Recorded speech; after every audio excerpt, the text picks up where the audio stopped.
Sa isang tahimik na barangay ng Giwan, Eastern Samar,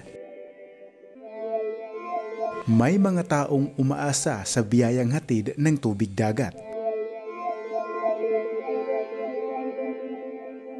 Tila maliliit na butil na katulad ng palay, ito ay pinoproseso sa pagbabayo, sinasanlag at ibinibilad sa mainit na araw.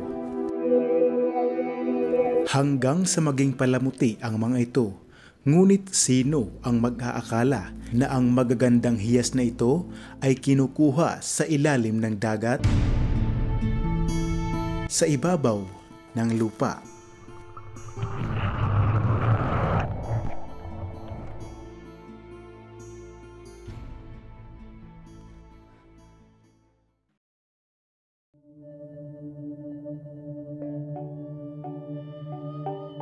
Sa Barangay Barbo, sakop ng Giwan, Eastern Samar, nakilala ko si Mang Pedro. Isang tao na nangunguha ng mga tinatawag na sakasaka na siyang ginagawang kwintas at marami pang iba. Sa isang tahimik na hapon, sumama ko sa kanya sa dagat para masilayan kung paano kinukuha ang tinatawag nilang sakasaka. Bit-bit ang isang kahoy na may malapad sa unahan at ang tawag nila dito, sudsod. Ito daw kasi ang ginagamit para maipon ang kanilang pakay. Mula sa kanilang tahanan, matatanaw ang dagat kung saan doon ang aming pakay. Dahil low tide sa hapon na ito, sinamantala ni Mang Pedro ang oras kung saan makakakuha siya ng tinatawag na sakasaka. Gamit ang planggana, itinatali ito sa kanyang katawan at palutang-lutang lamang sa ibabaw ng dagat. Maya-maya pa, itinulak na ang sudsod.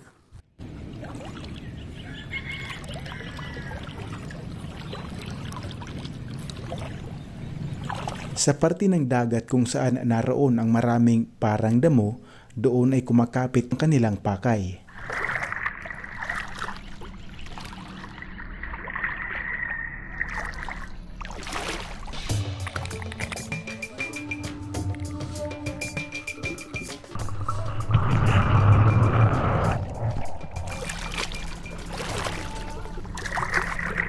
Gamit ang itinutulak na sudsod, nahuhulog mula sa pagkakakapit sa dahon ng sakasaka at naiipon ang mga ito sa malapad na screen.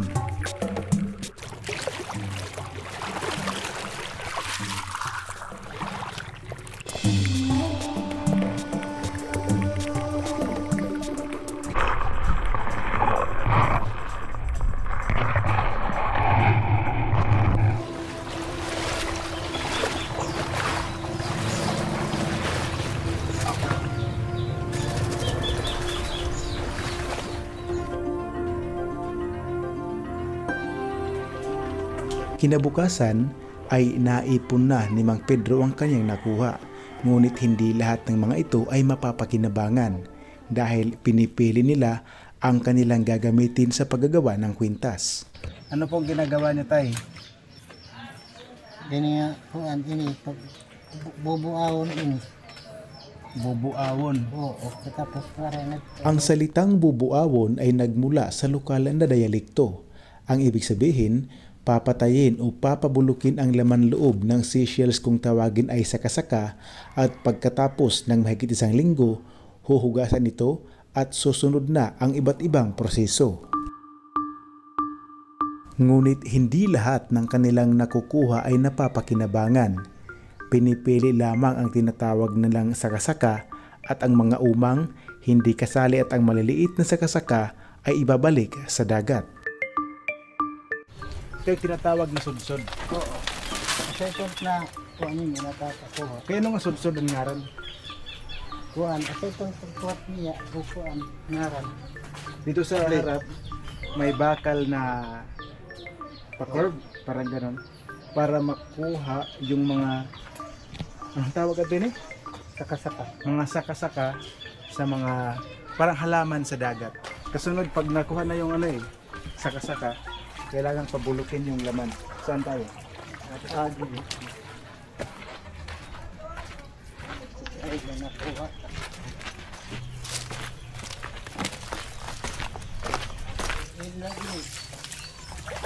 naman ito. Dili ko din ako ang pagbutang kaya di pa mandamay. Dyan ba? Oo. Kaino din Baho kinukuha namon. Mabaho. Oo. Kaya di umagot ako. Dito kasi nilalagay kasi pag nabulok siya, yung umaalingasaw yung baho kaya dapat mas medyo malayo-layo sa bahay. No? Ako si Faye Balbon. Natuto ako nitong gumawa ng kwentas na saka-saka noong elementary pa lang ako. Nakita ko to sa mga magulang ko, natuto ako hanggang sa gumawa ako nito. Lalo na nung nag-aaral ako, malaking tulong to sa akin dahil nung nag-aaral ako, kulang man ng pantos-tos ang mga magulang ko. Kaya nung sinikap ko na matuto ako nito gumawa nitong kwintas na saka-saka. Kasi, di ba Ano yung sunod na ginhimos? proseso? Di ba ginhimos niyo? Pina- Kukuhaw na ato kung mabuaw na. Pinabulok na sa dagat. Oo. Hindi. Oo, dito. Di ba ato dito? Oo. Katima to dito, huhugasan na iya para Oo. makuha na iya ba. Katima hugasi, kasi nainis pa siya siguro niya. Okay. Babayaan. Kumbaga, di ba, yung laman ay nabulok na, huhugasan daw para matanggal yung mga laman loob. Pagkatapos ay lalagyan naman siya ng Konting chlorine. chlorine at saka Chlorine lang. lang, Saka tubig. tsaka tubig. Para ano yung purpose? Para matanggal yung mga dumi niya na nakadikit. Okay. Pagkatapos nito, Babayuan. bayo na Para malinis na talaga siya. di ba nababasag? Hindi naman. Hindi naman malakas yun. Dahan-dahan saktuhan lang na lang. pagbayo.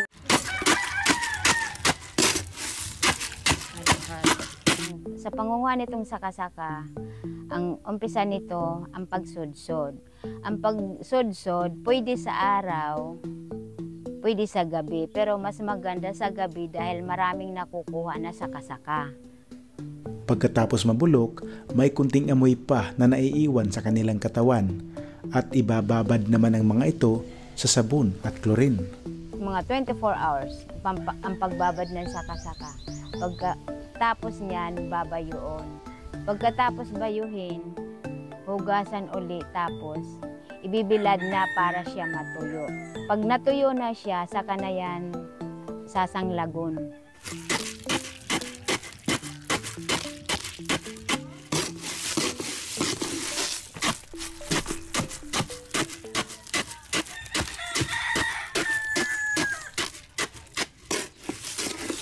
Hindi naman kailangan matuyo.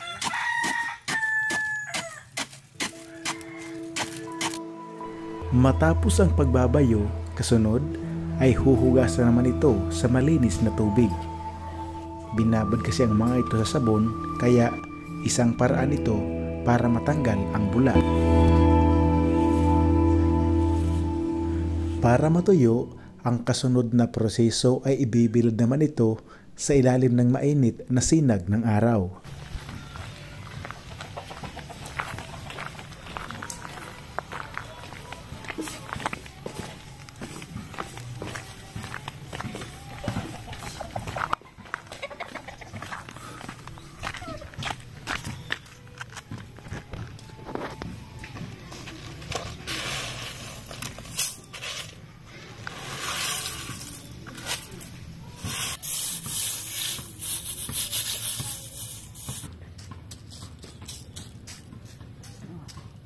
Ayos. Matapos maisailalim sa iba't ibang proseso, ang dating itim at maputik, ngayon ay lumabas na ang kaniyang natural na kulay.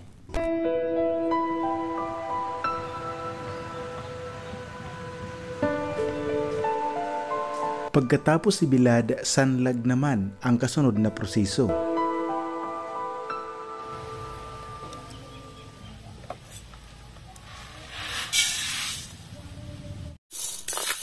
Para mabusag.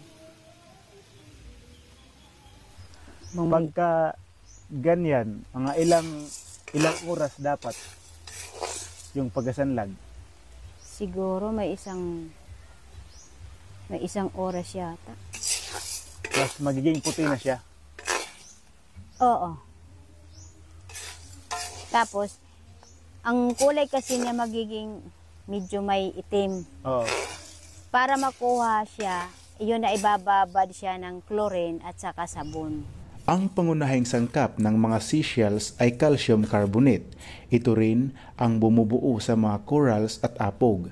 Kapag inilantad sa matinding init tulad ng apoy, ang calcium carbonate ay sumasailalim sa isang proseso na tinatawag na calcination o thermal decomposition. Bukod pa rito, ang init ay sumusunog din o nag-aalis ng anumang organikong bagay tulad ng protina o mga pigment na nagbibigay kulay sa seashells. Kapag nawala ang mga ito, ang nananatili ay ang purong puting calcium oxide.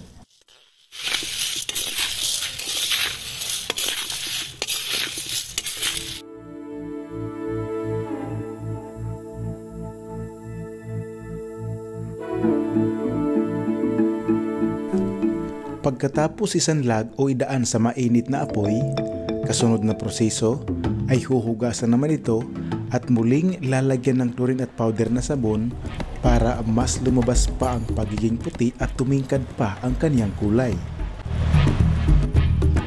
Ang chlorine solution o bleach ay isang malakas na oxidizing agent.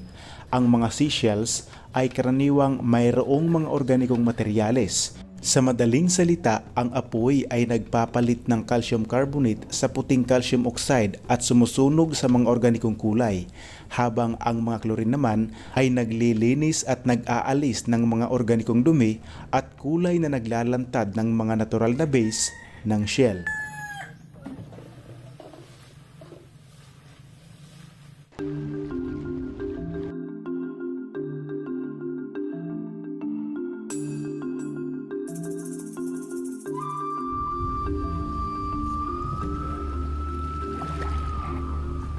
Mula sa ilalim ng dagat,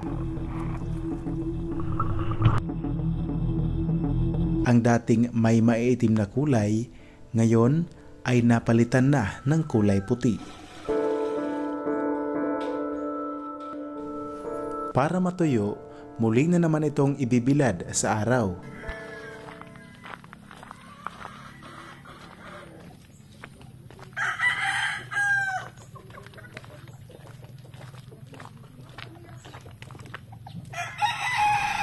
Dahil sa apoy at chlorine ay naging puti na ang bagay na ito.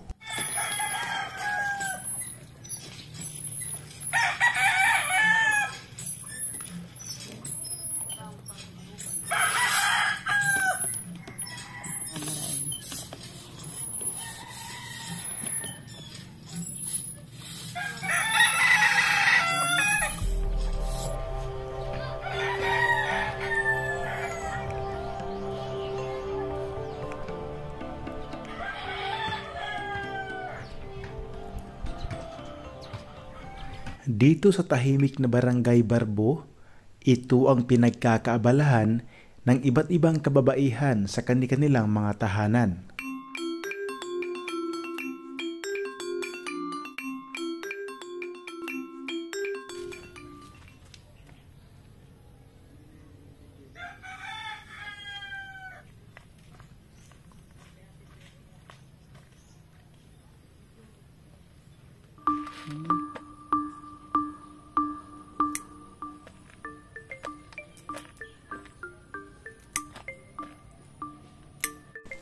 Para magkaroon ng butas, pinuputol nila ang buntot ng sakasaka.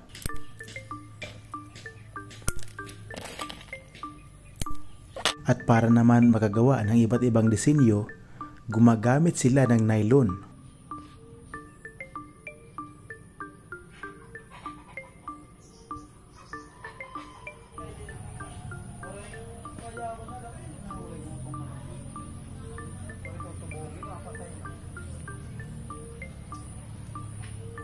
Ang presyo naman ng loto, 100. Tapos, ang presyo naman ng hilaw, 65. Paano yung kung mayroon ka ng tinuro, pinupuntahan ka na lang ng bibili. O di kaya kung may number ka sa kanila, tatawagan mo sila kaya pupunta na sila sa iyo.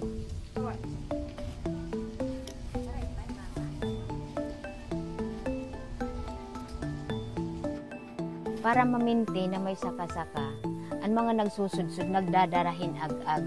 Para doon pa lang sa dagat, inaag-agan para yung maliliit naiwan doon, hindi na nadadala dito sa hubas. Kung baga yung malalaki lang talaga yung Oo. dapat kunin para mas mapakinabangan. Iyon ang nadadala nila, yung malalaki dahil inaag-agan nila doon. Tapos yung malaliit para sa next generation Oo. na yun. Oo. Saka madali yan lumaki pag nasa dagat lang sila. Sa Barangay Sulangan, sakop ng Giwan, Eastern Samar, sa harap ng simbahan doon, marami ang makikita o mabibiling mga hiyas na gawa sa saka-saka. Ang Sulangan ay kilala sa buong bansa dahil Shrine of San Antonio de Padua at ayon sa lokal na tradisyon, ang orihinal na imahe ng San Antonio de Padua ay para sana sa kalapit na isla ng Suluan. Ngunit sa bawat pagtatangka na dalhin ang imahe doon, palaging napipilitan ang bangka na dumaong sa Sulangan dahil sa malakas na hangin at alon. Dahil dito, nagpasya ang mga tao na doon ay tayo ang shrine. Maraming himala at paggaling ang inuugnay sa imaheng ito, kaya't dinarayo ito ng mga deboto mula sa iba't ibang panig ng Pilipinas. Ang barangay na ito ay matatagpuan sa dulong timog silangan ng Samar Island na bahagi din ng Giwan Peninsula. Ito ay napapalibutan ng Pacific Ocean, kaya't ang pangunahing hanap buhay ng mga residente ay ang pangingisda. Ayon sa kasaysayan, mayroong tulay na kahoy na nag-uugnay sa Sulangan sa mainland ng Giwan na kalaunan ay pinalitan ng konkretong tulay para sa mas madaling daanan ng mga sasakyan. Ang kasaysayan ng Sulangan ay nakaugnay sa malawak na kasaysayan ng Giwan na mahalaga sa unang pagdating ng mga Espanyol sa bansang Pilipinas sa humunhon. At sa pagtatapos ng ikalawang digmaang pangdaigdig sa rehiyon, patuloy itong nagsisilbing sentro ng debosyon at isang patunay sa katatagan ng mga Pilipino. At mula doon sa Barangay Barbo kung saan marami ang nangunguha ng saka-saka at gumagawa ng mga hiyas, dito sa Barangay Sulangan, sa harap ng simbahan, maraming handicraft ang gawa sa nasabing bagay. Ito, magkano naman yung ganito? 80 pesos lagayan po siya ng halaman. Lagayan ng halaman? Yes po, plant hanger tawag nila. Ang ganda, no? Orchids po, pwede siya kayong parang lumalaylayan. Oo. Yes po. Yung iba, kortina din, nagagawa din. Kaya wala akong stock na kortina. Nabili na lahat? Hindi po. Ah. They order lang din kasi mahirap po magkaroon ng ready-made na kortina. Oo. Yung iba ganyan. Nagagawa. Mga siya, medium siya. Kayo lang gumagawa niyan? Ito hindi ko po siya gawa. Nango rin. Pero taga dito rin po yung mga. Taga As dito in? rin po. Yes po. Kilala mo ba? Yes po. Kaya sarado po sila eh. Sila yung gumagawa sa likod? Sige po. Mga yung sarado doon na may blue yung ano. Sila yung gumagawa? O yung mama niya. Ah. Yes, may tulay sila malapit kasi. Mula dito sa Barangay Barbo, sakop ng Giwan, ako po si Antonio Cabubas at ito ang Province Life TV, Discoveries, History, Explore, and Docu Network. Ano picture ano mo? 1, 2, 3.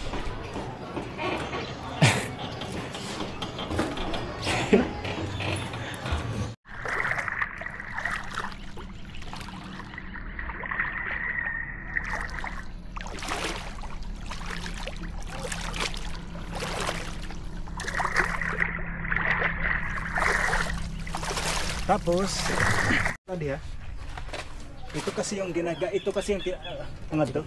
Ito yung tinatawag na sudsod. Oo. Session na kuan ni natatakuha. Kaya nung sudsod ang ngaran. Kuan, asa itong pagkuhat niya, kuan ngaran. Dito sa harap, may bakal na pa-curve, parang ganon. Para makuha yung mga, anong tawag ito eh? Saka-saka. Mga saka-saka sa mga, parang halaman sa dagat. Tapos meron siyang screen na net dito. Meron siyang net dito para hindi makalusot yung mga saka-saka. Yung saktuan lang, baga ma-string sila. Kasunod, pag nakuha na yung saka-saka, kailangan pabulukin yung laman. Saan tayo? Ay, nakuha.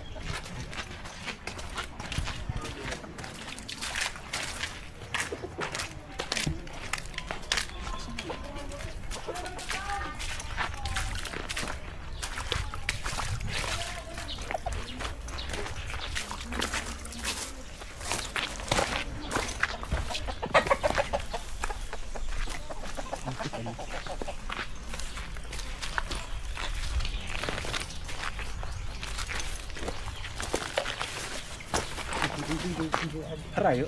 Diri ada leda.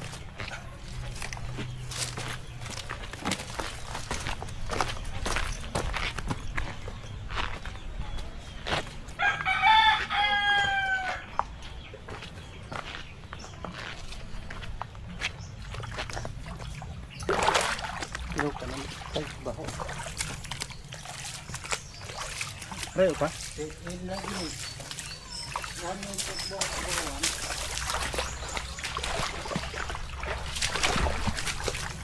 Ano ka namin sa baho. Din ako ang pagbutang kay di pa mandama. Dyan ba? Oo. Kaino din Baho kinukuha namon. Mabaho. Oo. Kaya din umabot. Dito kasi nilalagay kasi pag nabulok siya, yung umaalingasaw yung baho kaya dapat mas medyo malayo-layo sa bahay. No? Tara.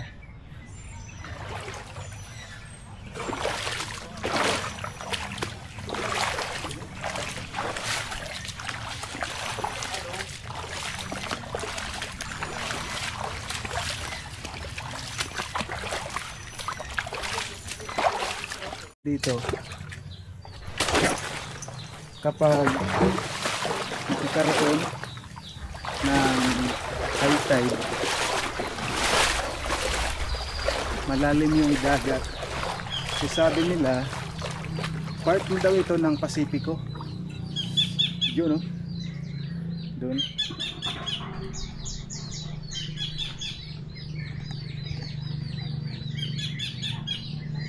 Katunggan. Area siya ng Katunggan.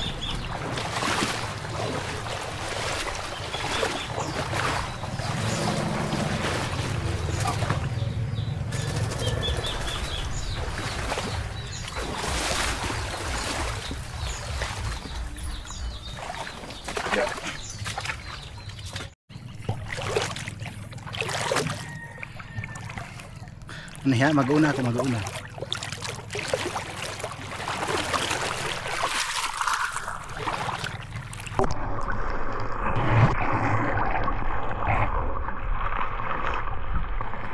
Chandelier. Magkano naman yung ganyan?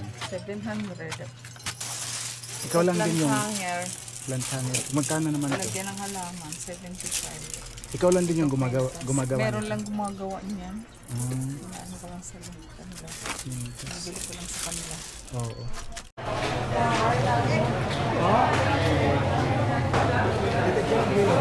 Bunuhan na nito. Ha? Bunuhan ng 200. Adi.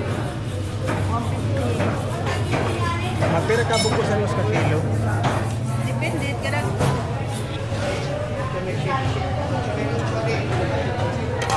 mapira sa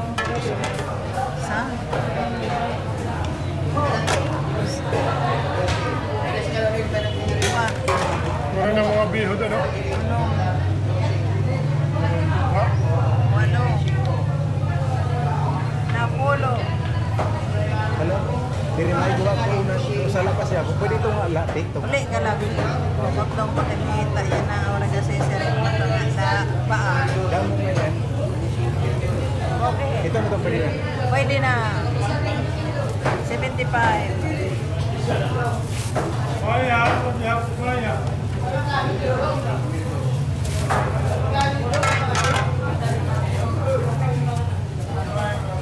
Kaya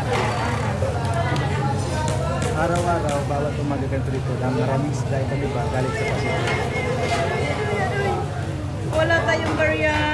Pagsapit ng mga dito, ay tanghali, hindi na lang yung isda. Kasi nag-isiluya na sila. Meron dito,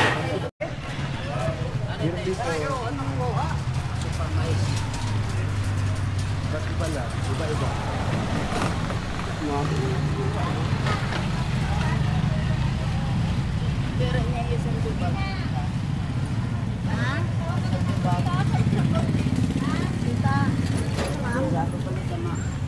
Di mais.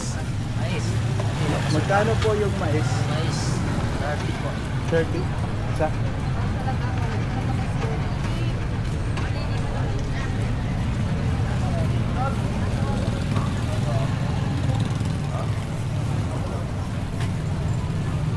Sala.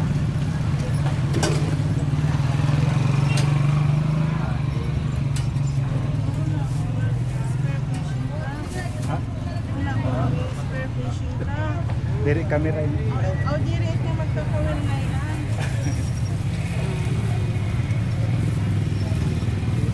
Pero nakinata kayo 500, di ba?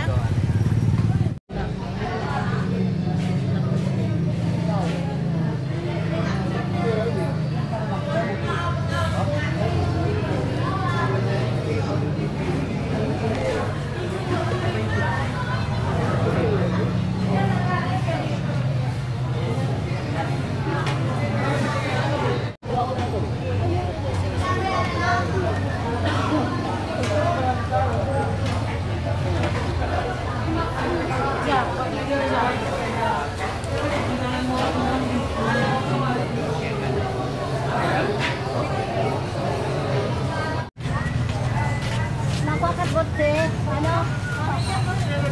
Lagi ka.